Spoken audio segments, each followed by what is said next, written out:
नमस्कार. नाही, मला नाशिक जिल्ह्याच्या बद्दल हा निकाल अपेक्षितच होता आणि म्हणूनच आपण 2 अपक्ष उमेदवार जळगाव जिल्ह्यासाठी दिलेले होते.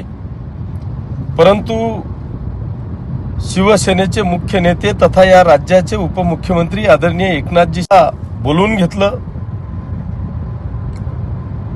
आणि सज्जड दम दिला की आपल्याला कुठल्याही परिस्थितीत दोघे अपक्ष उमेदवारांची माघार घ्यावी लागेल आणि भारतीय जनता पक्षाच्या महायुतीचं आपल्याला प्रामाणिकपणे काम करावं लागेल, अशा पद्धतीचा दम दिल्यामुळे आम्ही नाईलाजास्तव आपल्या जळगाव शहरातले जिल्ह्याचे दोघेही अपक्ष उमेदवारांचा पाठिंबा जाहीर केला.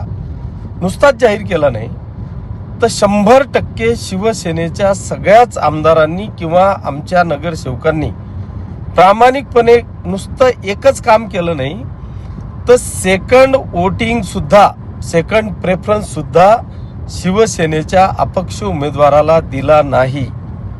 आता एवढी इमानदारी जळगाव जिल्हा शिवसेनेने करावी आणि दुसऱ्या बाजूला नाशिकमध्ये इतक्या 70-75 पेक्षा जास्त वोटिंगनी अपक्ष उमेदवार निवडून यावा, हे मला असं वाटतं की अतिशय दुर्दैवाची गोष्ट आहे.